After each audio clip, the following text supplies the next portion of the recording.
Olá pessoal, tudo bem? Valbesqueira na área, queira não queira, e mais um vídeo aqui para vocês. Vamos aí para o nosso terceiro vídeo, na terceira parte das dicas aí sobre a nossa lei de improbidade administrativa. Eu havia dito a vocês que lá no artigo 12 nós temos as penas, não é isso? E se você analisar o artigo 12 em relação ao que era antes e o que ficou depois com as modificações, você vai ver que ficou mais fácil de você memorizar as penas aplicadas. Vamos lá. Existe uma gradação aí no que diz respeito à pena, uma dosimetria, certo? As situações mais graves, elas estão no enriquecimento ilícito, no artigo 9º. E, basicamente, o que você precisa aprender é a suspensão dos direitos políticos, a questão da multa pecuniária que é aplicada e da proibição de contratar e receber recursos públicos. No artigo 9º fica o seguinte, né? Suspensão dos direitos políticos até 14 anos, não pode ser superior a 14 anos, tá? Existe uma gradação aí, como você está vendo, né? Até pode ser menos, então até 14 anos. No que diz respeito à questão referente à multa, ela é igual ou referente, né? Equivalente ao acréscimo patrimonial que foi provado aí nos autos, tá? Então, se a pessoa tiver acrescido, por exemplo, um veículo, tá? A multa corresponderá ao valor deste veículo.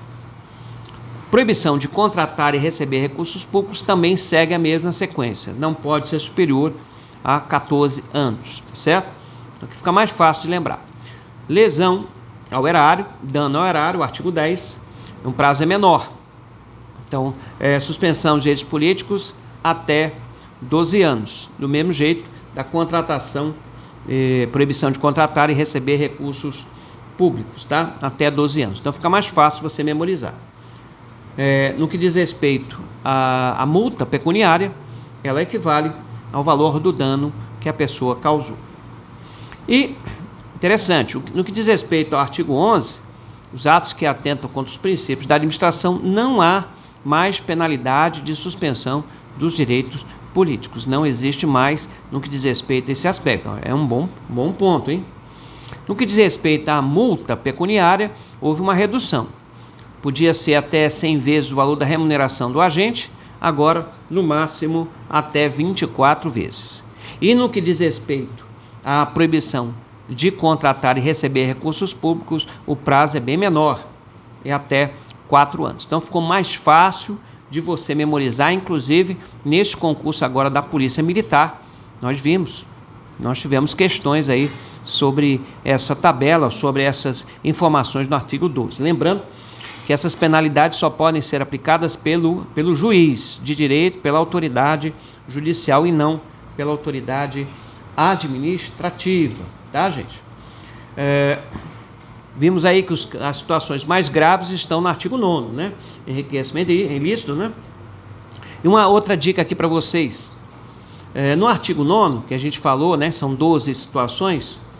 Em 7 situações, você analisa os verbos receber e perceber.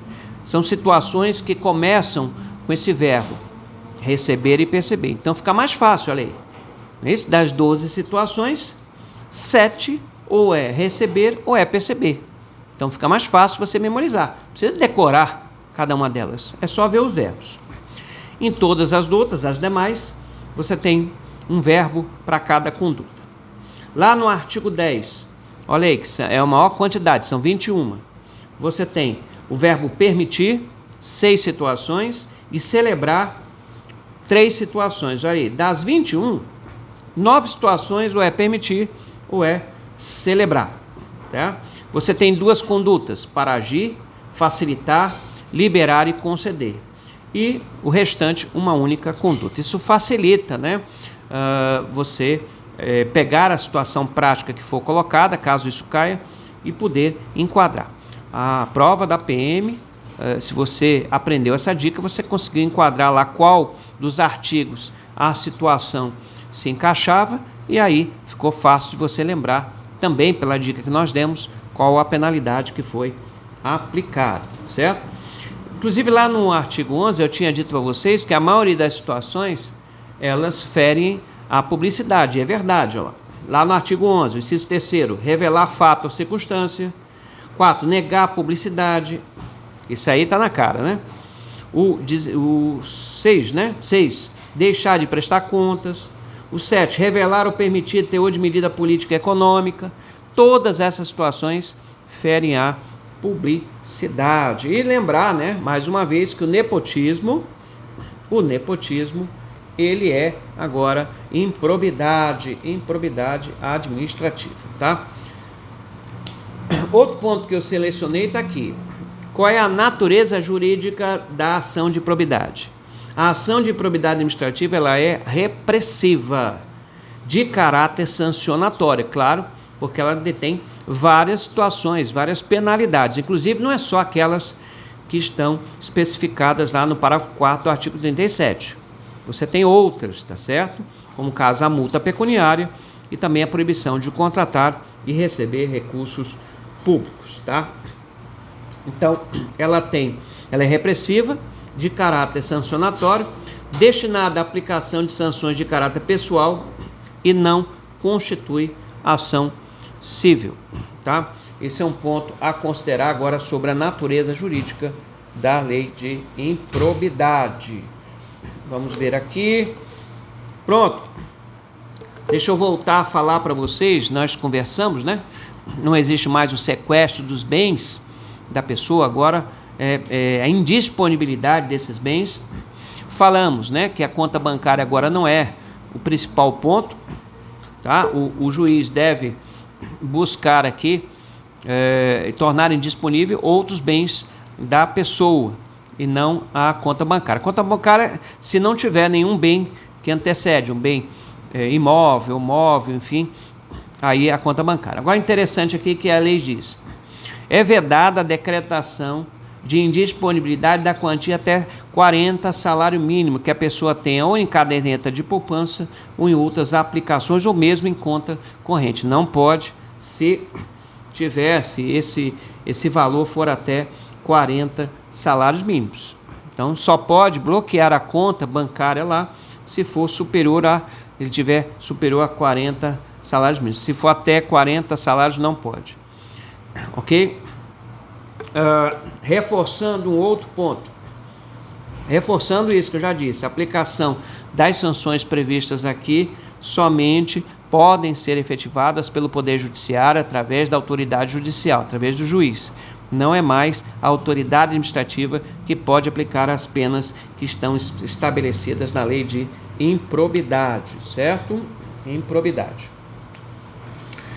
Outro ponto também voltado à questão da indisponibilidade dos bens, tá? Se houver mais de um réu na ação, como é que fica essa história da indisponibilidade? A lei diz: se houver mais de um réu na ação, a somatória dos valores declarados indisponíveis não poderá ser superior ao montante indicado na petição inicial como dano ao erário ou enriquecimento ilícito, certo? Então tem essa resguarda aqui, esse ponto a ser considerado. Antes, tá, se bloqueava absolutamente tudo, tá? Isso, e mesmo que esse valor dos bens da pessoa ultrapassasse o valor indicado na petição inicial. Então, não pode mais ser feito esse aspecto, tá bom? Que mais aqui? Pronto. Há a possibilidade da condenação em honorários, tá, sucumbenciais, em caso de improcedência da ação. O que é o honorário sucumbencial? Aquele que perde em uma ação tem o dever de pagar quem venceu. Então, por exemplo, se você contratar um advogado, certo?